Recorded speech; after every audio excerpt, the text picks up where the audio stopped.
So that's Milgram's question. Would you electrocute? If you go up to 450, maybe you will. In fact, when you get here, the guy screams, thud, silence. Hello, are you okay inside? He's not responding. Hello, hello. Experiment says, you must continue. I'm sorry, something is wrong. I mean, he's seemed unconscious, or maybe dead. The experiment says, I'm sorry, you forgot the rule. Failure to respond is an error of omission, which is the same as an error of commission. You must continue to shock. So you step back and you do critical thinking. I'm supposed to be helping improve his memory. He's unconscious or he's dead. How can I improve his memory? So at that point, everybody quits, probably. Okay, that's the best assumption. So the question, who would go all the way to 450 volts? Milgram asked 40 psychiatrists, judges of human nature, mostly from the Yale Medical School, what % of all American citizens would go all the way? On the average, they said 1%. Why? Sadistic behavior is done by sadistic people. Their whole training is the disposition orientation.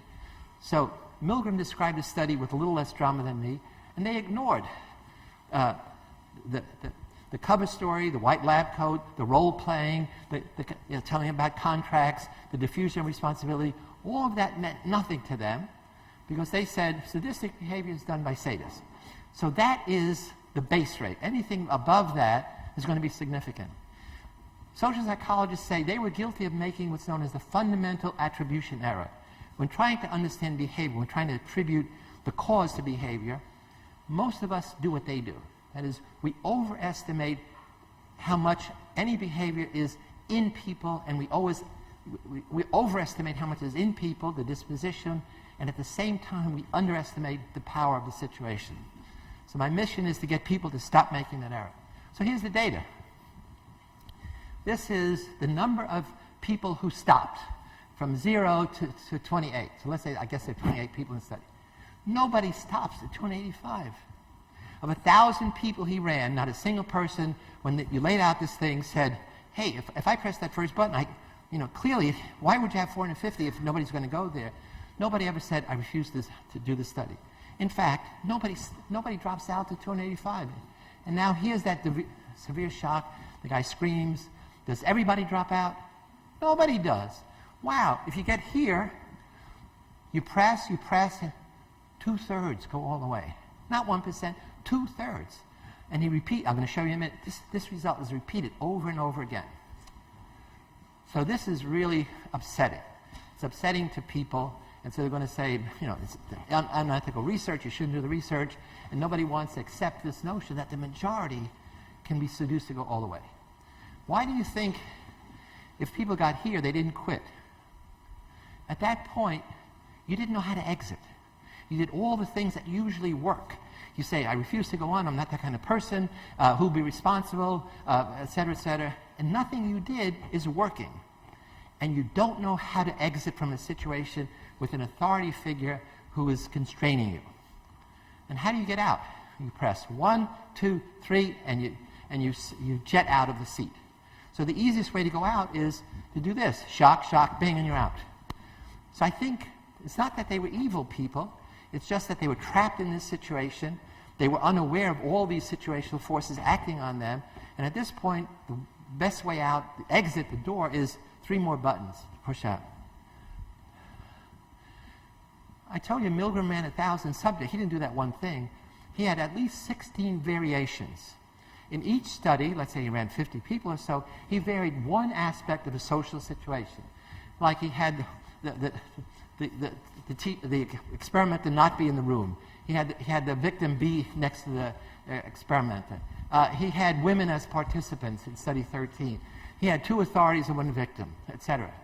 And look what you see here. You can get as many as 91% of all people, almost everybody, going all the way, and you could wipe out the effect. So essentially, here's the result. Most of the data, most experiments are that 2/3, 60%. But this is like, so what Milgram did is quantify evil. It's like putting a dial into human nature and say, we can get almost everybody to do this horrible thing, or we can turn it the other way and get almost everybody to refuse. How do you get 90%? In study 16, if you first see somebody like you go all the way, you go all the way. If somebody provides a model of social compliance, you go along. What happens when people resist? In study 5, if you see 2 people rebel, most people rebel. So here's the power of modeling, of people going along or people resisting. What about women? 13. Same as men. Lots of people, again, in the movie, he only uses men, because that was one of the first things. People say, a woman wouldn't do that, the nurturing, caring kind. I'm going to present data in a minute, which will not only challenge that, but turn that around. How do you remove the effect altogether? In study 1, it's 0. If the learner says, shock me, you don't do it, that's sick. You say, I'm not a sadist, that's masochist. So if the person says, shock me, you don't do it. Okay. Now, in fact, at the end of the study, the guy comes out of the room, he shakes hand, he said, I'm a Confederate, you really didn't hurt me. But you felt guilty because you thought you did.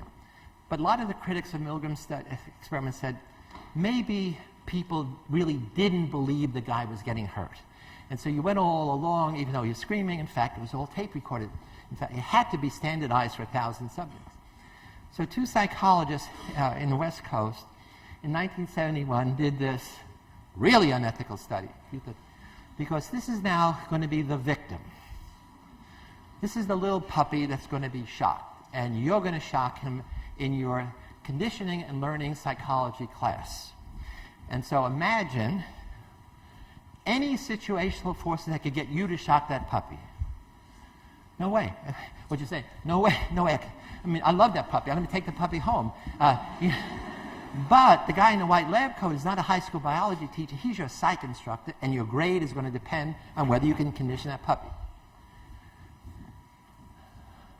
So the puppy is in something called a shuttle box. This is a metal grill, and when you press a button, the grill gets electrified. And you know what? The puppy is really getting shocked. And you're sitting there alone. Your job is to condition a puppy, meaning the light goes on. The puppy has to turn around and go to the safe place in a certain period of time, and if he does it, you got to shock him. And then you have a box with 10 buttons, and each time you have to shock more and more and more. In fact, the puppy is really getting shocked, but it's a very low-level shock.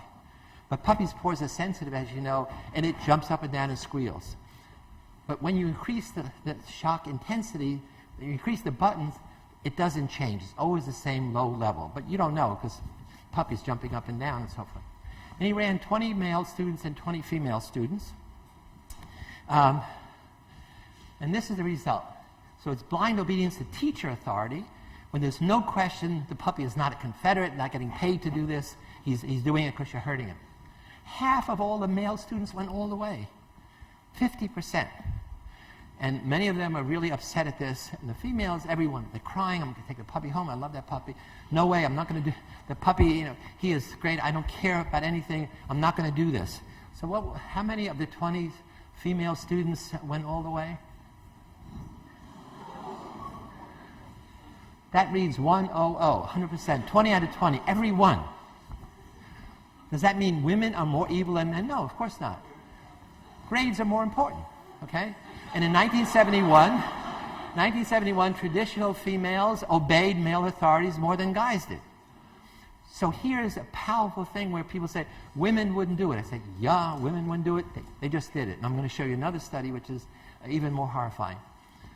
Sheridan and King, who did this study, got so much flack that they never published it. So this is in the archives of American Psychological Association in 1971 because it, in fact, is one of the most unethical studies done before my study. Okay. But all research is fake. Never in your life are you going to sit in front of a box pressing buttons or shocking a puppy like that. So whenever somebody tells you about research, the second question to ask is, what are the real-world parallels? What is the external validity? How can we go from this study to things that we care about in the real world? So is there anything that people can blindly obey authority?